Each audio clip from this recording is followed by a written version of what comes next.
Preservation Month. And here in the United States, with our history still only being under 300 years in American history, we're really excited to bring forth something significant in a month of the mission, the Orange County Landmark Spiritual Center, most important and historic site in all of the county, something that we can all celebrate together as a kind of paying respect to the year of Father Sarah's 300th birthday. So we are celebrating that, we're celebrating National Preservation Month, and we're also taking a minute to just reflect on the fact that we had worked on this gatehouse project for so long, but that's not what is the driver here at the stewardship of the mission, of the team and the volunteers. The driver is the human spirit and the people that care and the people that are looking for hope and inspiration and the education and the history and a revival of spirit. So for me, the painting is sort of a symbolic representation of what we all go through as people. Sometimes we get a little fatigued, we get worn out, and we just need something to come in and bring us back to life. And for a lot of the people that come here at the mission, that's the idea of faith and faith tradition.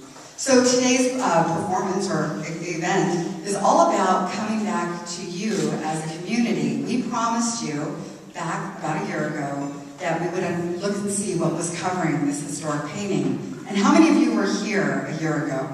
So I'm so glad we're all still here. That's a great thing. So a lot has happened in 365 days. We opened up a store, we finished the gatehouse, we had a gala, we saw 67,000 fourth graders. A lot has happened every single day at this incredible landmark.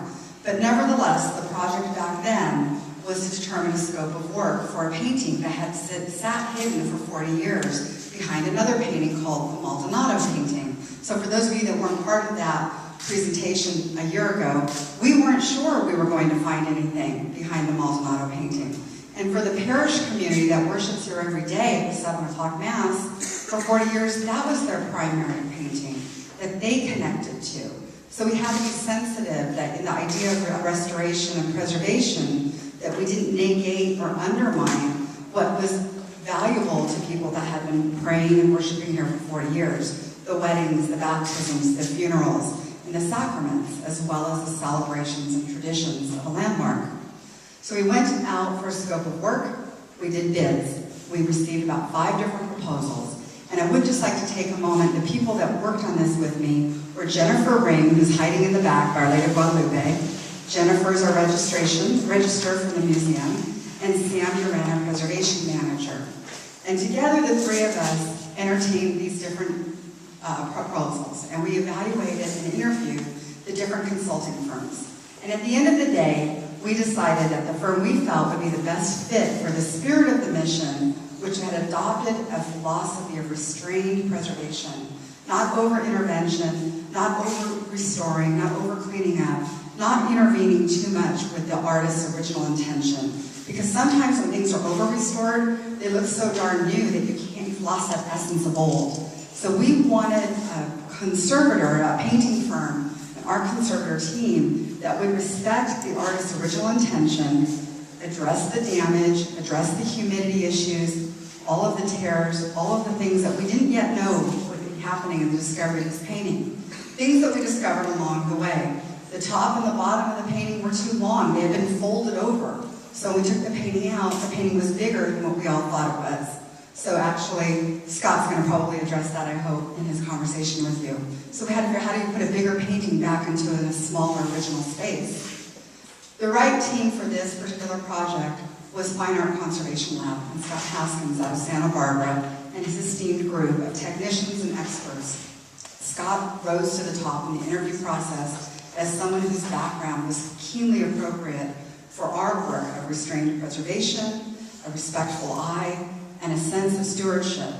He was also the most affordable, and that wasn't what we were trying to do is discount his bid. So we started with the low bid first, thinking that he would make it. But he was so convincing and so appropriate that in evaluating the other bids, we kept going back to Scott being the perfect fit.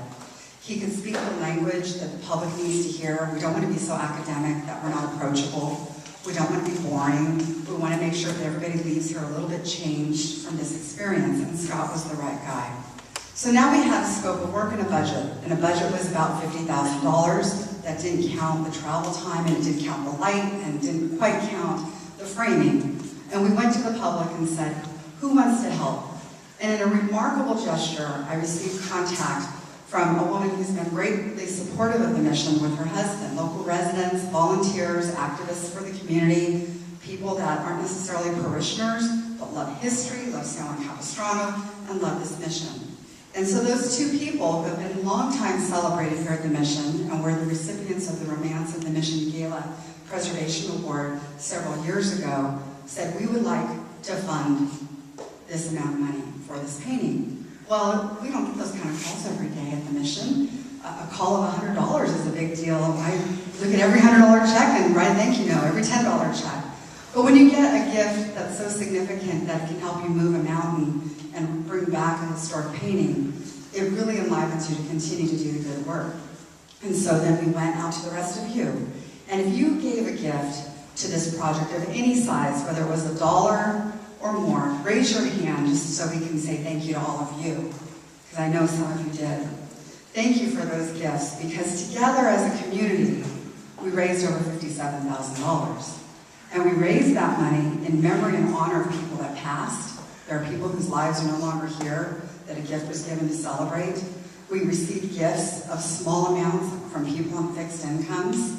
And we received sacrifice gifts where people decided not to do something that they might have done, like go out to dinner.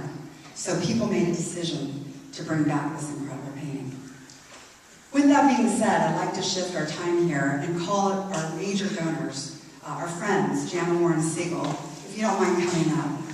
At this point,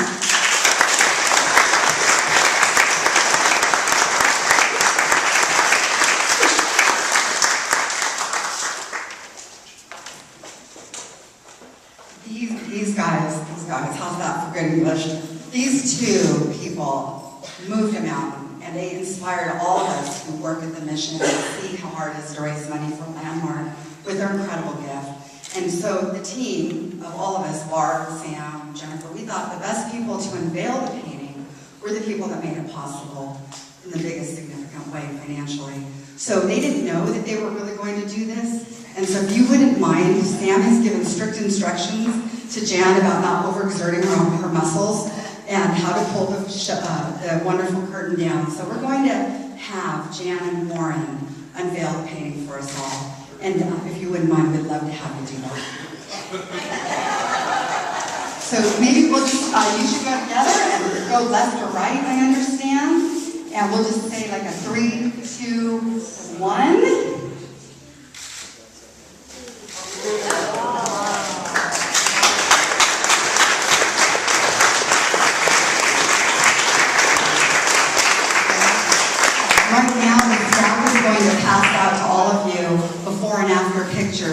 So please stay seated while Mary Jane and the development team give you a commemorative poster that will show you what the painting looked like before, so you can appreciate the significance of this gift. I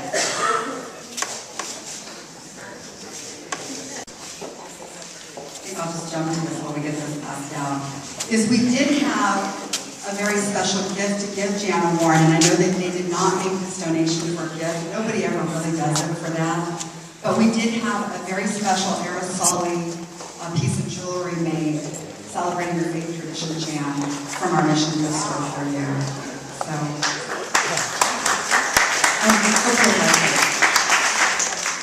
and always remember your relationship here to the mission and the last 25 years of giving to this community. Okay, so while Barb and her team pass out the posters, and did we get one from Monsignor? The poster has the before and the after in large scale on one side, and on the other side it has sort of a history of this painting.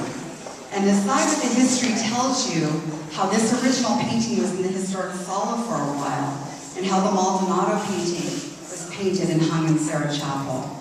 And then how this painting was discovered a year ago after 40 years, and how today it's been brought back to life. At this point, what I'd really like to do is to have Scott, our conservator, spend a little bit of time with all of us and explain some of the challenges and the experience that he had as he resurrected the Crucifixion painting. Thank you, Michelle. And it's nice to see you again.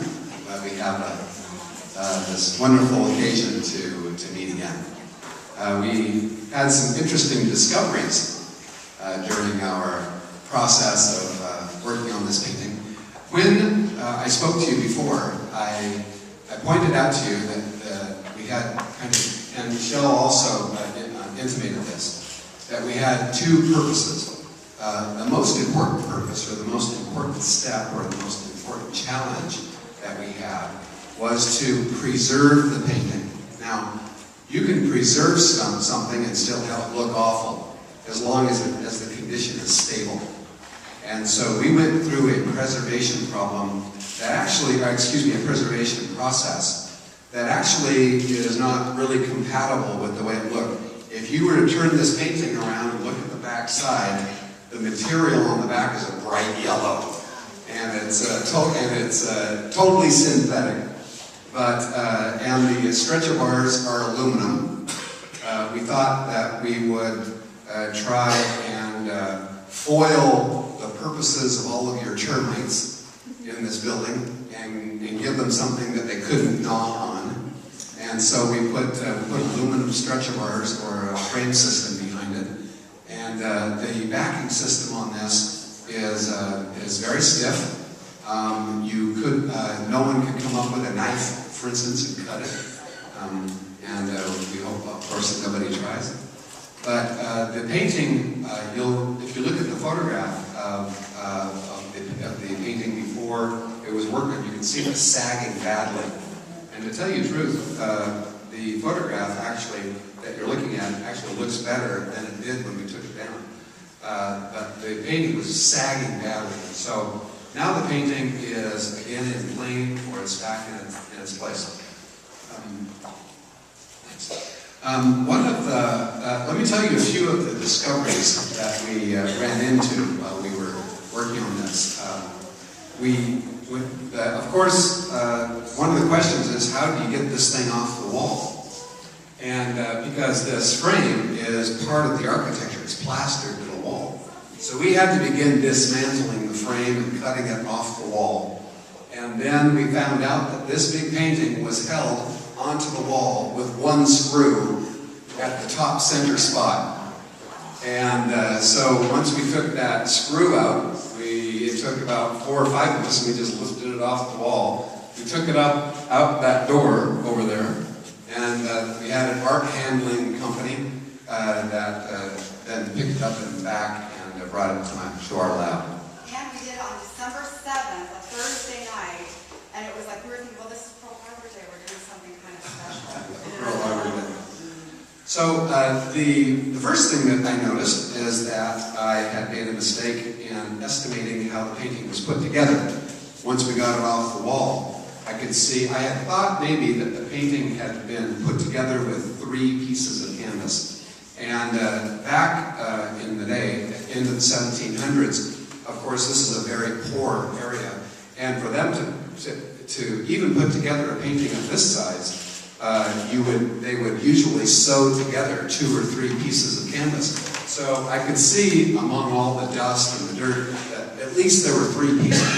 When we took it off the wall, we found out that they had sewn together 10 pieces of canvas. And along the back, of course, were these very big seams. We had to take those into consideration, of course, when we were stabilizing the painting. You don't just take a knife and lop those off, because that's not good for the long-term preservation of the painting. So that was the first thing. As we were taking the painting off the wall, we found a newspaper. What was the date on that newspaper, Sam? 1922.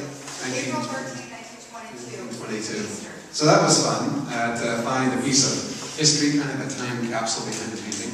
The one thing that we found that we were not so excited about is when we pulled the painting away from the wall, there was a dump truck full of rat poop that dumped out onto the floor that was behind the painting. That wasn't so great.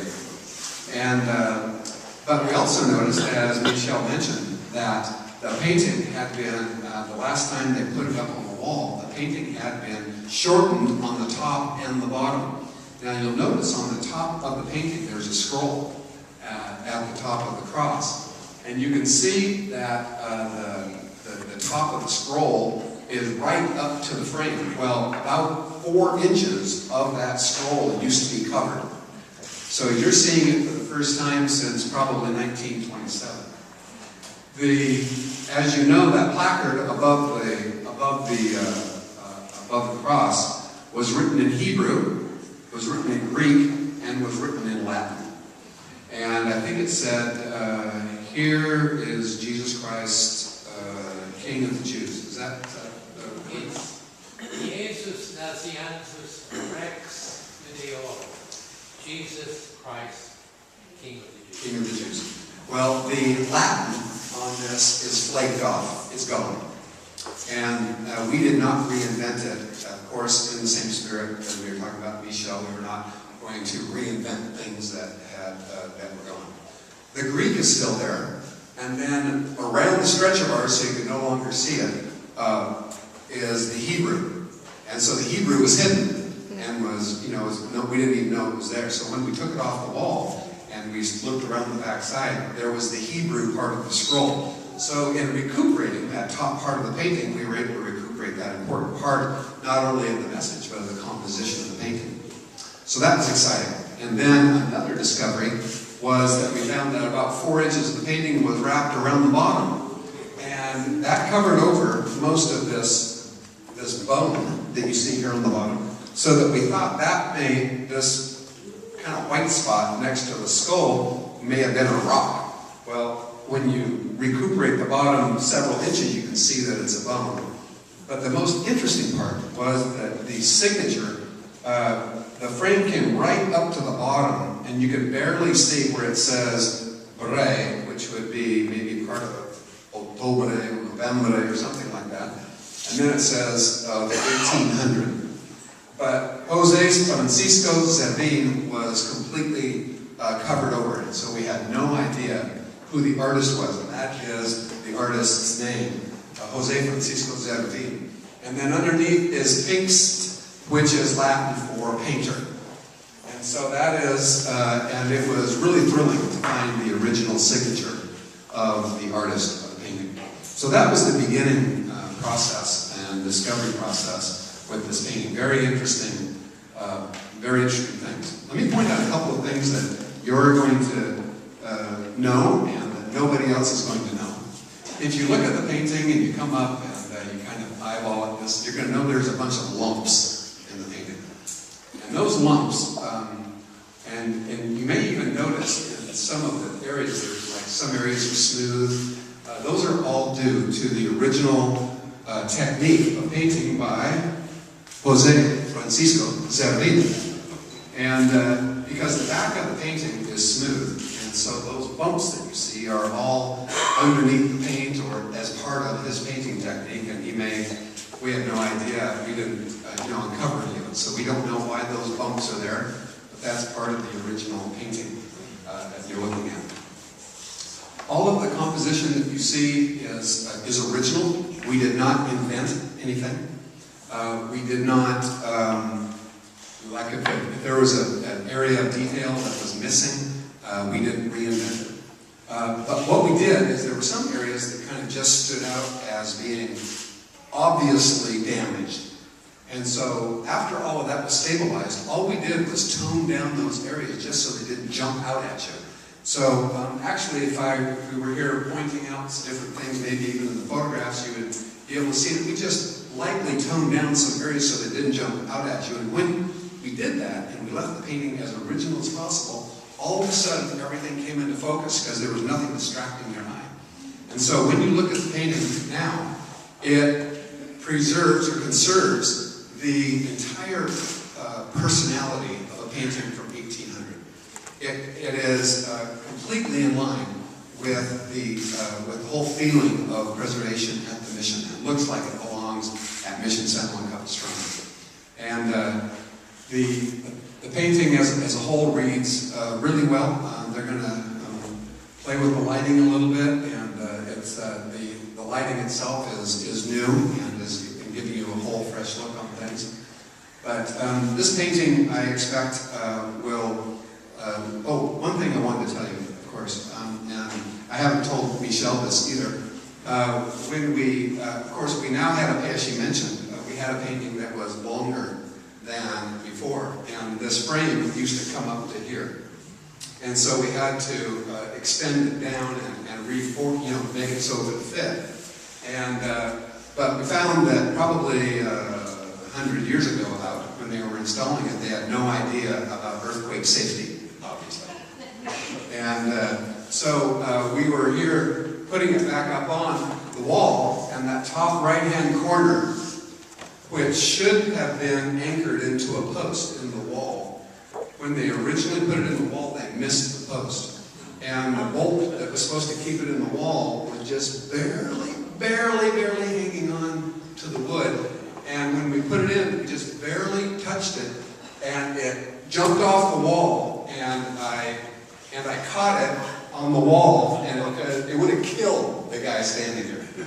And I'm sure that just a minor shake, and we would have had one less fourth grader in the area. The painting, and much of the painting was that, much of the frame was that unstable. So once we got into, we thought we were going to pop it back in the frame and put the bottom back on, and we were going to be out of here. But instead, we were here for 10 days or 8 days afterwards as we dismantled the entire frame because it was unsafe. And then we repositioned things with reinforcement bars on the back and bolted in. In fact, you can see a couple of the bolts right here at the bottom that are holding it up. And we put in several $1,000s. We contributed $7,000 worth of earthquake safety and are not charging you for it. So we're hoping that in the next tremor, and for those of you that are thinking about earthquake safety at home, it's not if we have an earthquake. And so anyway, we're expecting this to stay put and to be safe for everybody. So I think you've now got the inside scoop, the inside information. It has been an honor working with Mission San Capistrano.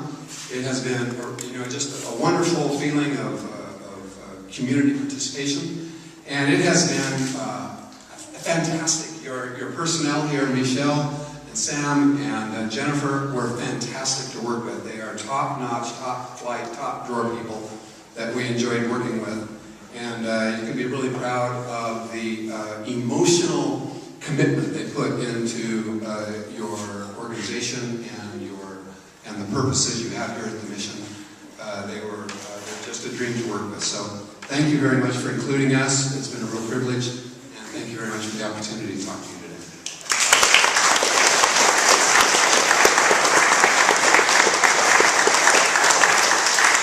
So we're just going along collecting souls for the preservation of the mission. And now we've got Scott to the roster.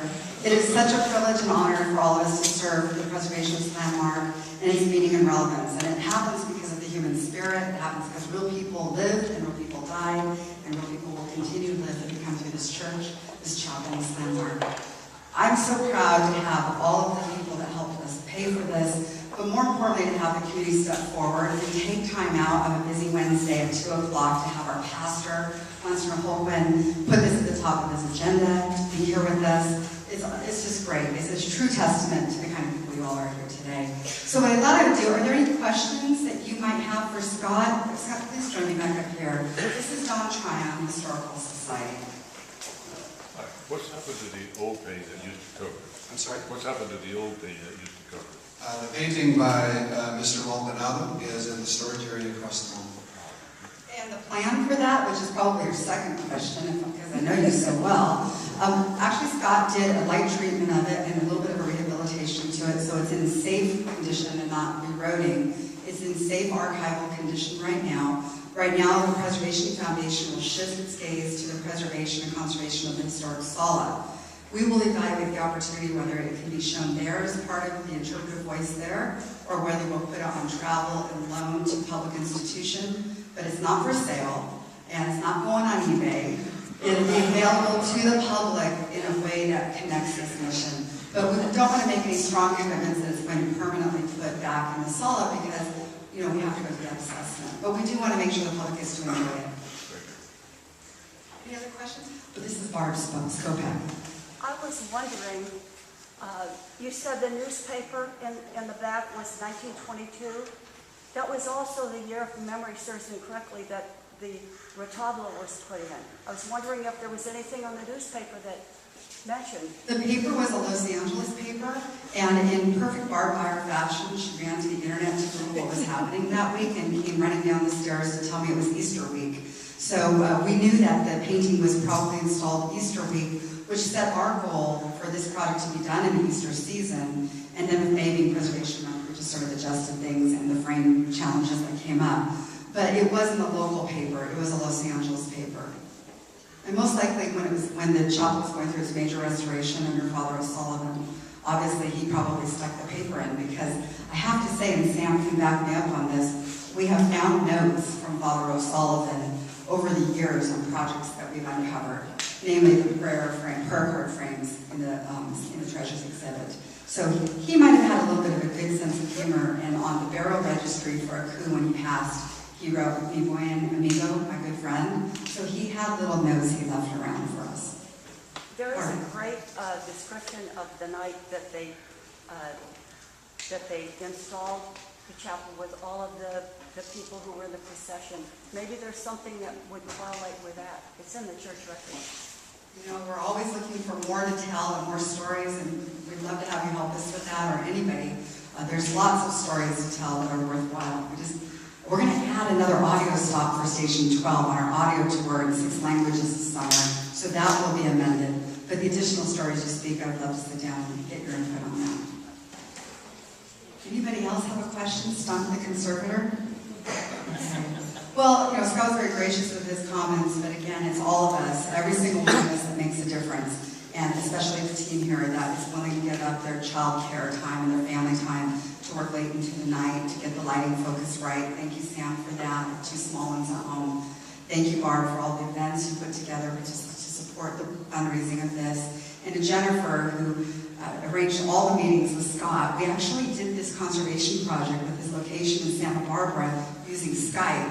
And so Scott would carry his laptop and get us all really dizzy as he went close to the painting. And Sam and Jennifer and I would be in my office going for a ride as we looked at the painting from afar. So it was a great use of technology, and it saved a lot of travel time. So thank you for being here. If you'd like to come up and see the painting, the best view of the painting is this side. There's a varnish over the top, right, Scott, to protect it. So it tends to shine more and block your view on this side. So for docents and interpreters, you might want to always take the public on this side as you show it. I hope you enjoy this, and thanks again for making history here today.